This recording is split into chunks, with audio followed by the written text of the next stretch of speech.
Dragon का plan क्या है? एटम से भी छोटा कण न्यूट्रिनो, जिसके लिए पानी की तरह पैसा बहा रहा चीन। चीन जमीन से 700 मीटर नीचे और 35 मीटर डायमीटर की गोल आकार की जियांगमैन अंडरग्राउंड न्यूट्रिनो लैब जूनो बना रहा है। अनुमान है कि लैब को बनाने में 3000 करोड़ रुपए का खर्चा होगा। इसमें वैज्ञानिक न्यूट्रिनो यानी एटम के आकार से भी छोटे कणों का निरीक्षण करेंगे। आइए जानते हैं दुनिया के सभी देशों का ध्यान न्यूट्रिनो पर क्यों है। ड्रैगन का प्लान क्या है? एटम से भी छोटा कण न्यूट्रिनो, जिसके लिए पानी की तरह पैसा बहा रहा चीन। चीन ने जमीन से 700 मीटर नीचे लैब बनाई है। चीन अक्सर अपने लैब एक्सपेरिमेंट से दुनिया को चौंकाता रहा है। कुछ साल पहले ही उसने लैब में आर्टिफिशियल सूरज बनाकर सबको हक्का बक्का कर दिया था। इस बार ड्रैगन जमीन की गहराई में जाकर विज्ञान के सबसे बड़े सवालों में से एक को सुलझाने की तैयारी कर रहा है। इस मकसद को हासिल करने के लिए वो जमीन से 700 मीटर नीचे और 35 मीटर डायमीटर की गोल आकार की लैब भी बना रहा है। आइए जानते हैं चीन अब किस फिराक में है और दुनिया को इससे क्यों फर्क पड़ रहा है। चीन गुआंगडोंग प्रांत के काइपिंग शहर में जियांगमैन अंडरग्राउंड न्यूट्रिनो लैब जूनो नाम की लैब बना रहा है।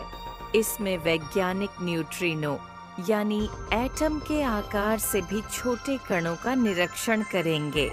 अनुमान है कि लैब को बनाने में 3000 करोड़ रुपए का खर्चा होगा और साल के अंत तक ये बनकर तैयार हो जाएगी।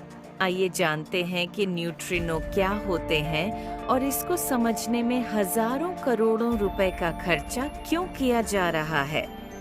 क्या होता है न्यूट्रिनो? आपने स्कूल में पढ़ा होगा कि दुनिया की हर चीज परमाणु एटम से बनी है। एटम के केंद्र में न्यूक्लियस होता है, जिसके चारों ओर इलेक्ट्रॉन्स घूमते हैं। न्यूक्लियस के अंदर प्रोटॉन्स और न्यूट्रॉन्स रहते हैं। न्यूट्रिनो और न्यूट्रॉन्स सुनने में भले ही एक जैसे लगते हो, लेकिन इन दोनों में बहुत ज्यादा अंतर है। न्यूट्रिनोस इन सब से बेहद छोटे होते हैं। ये इतने हल्के होते हैं कि काफी समय तक वैज्ञानिकों का मानना था कि इनका मास शून्य है।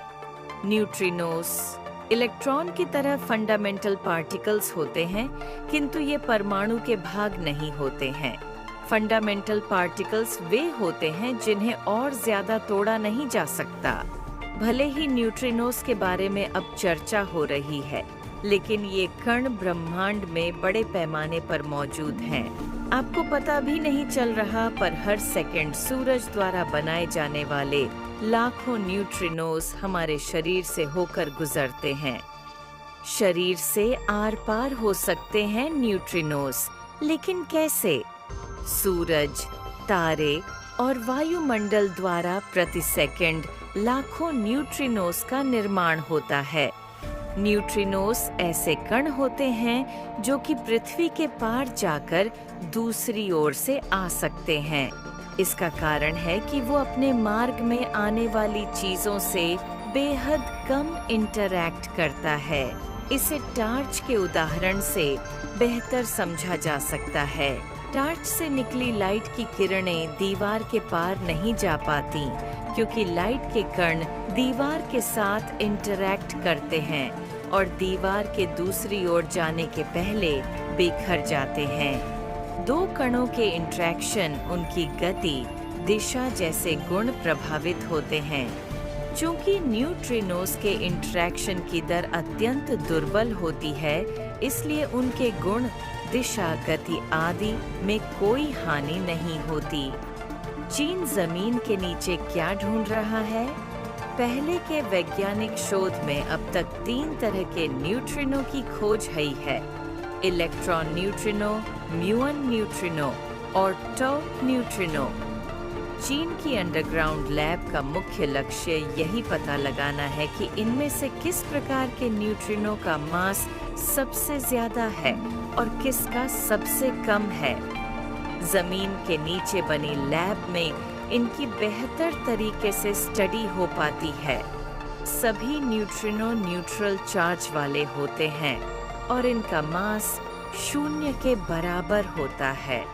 न्यूट्रिनोज को न्यूक्लियर रिएक्टर्स के जरिए आर्टिफिशियल तरीके से बनाया जा सकता है। हालांकि इनकी स्टडी करना बहुत मुश्किल होता है। ऐसा इसीलिए क्योंकि ये दूसरे मैटर के साथ बेहद कम इंटरैक्ट करता है। China underground neutrino observatory. Neutrino की स्टडी करना बहुत मुश्किल होता है। विज्ञान का सबसे बड़ा अनसुलझा रहस्य न्यूट्रिनो ने दुनिया भर के देशों का ध्यान अपनी ओर खींचा है। यह विज्ञान में सबसे बड़े अनसुलझे रहस्य में से एक है। वैज्ञानिक यह समझने की कोशिश कर रहे हैं कि न्यूट्रिनो बाकी मैटर के साथ कैसे संपर्क करता है।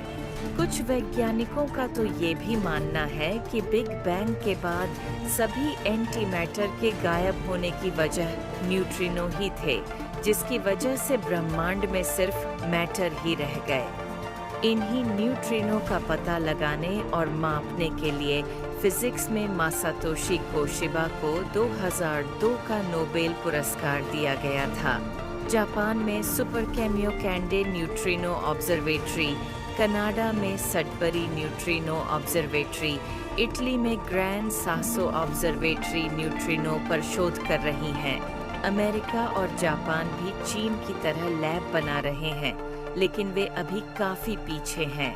जापान 2027 और अमेरिका की लैब 2031 में डेटा जुटाना शुरू करेगी, जबकि चीन की लैब साल के अंत तक डेटा जुटाने में सक्षम होगी। ऐसे ही खबर जानने के लिए चैनल को सब्सक्राइब करें। धन्यवाद। मिलने हैं अगली वीडियो में।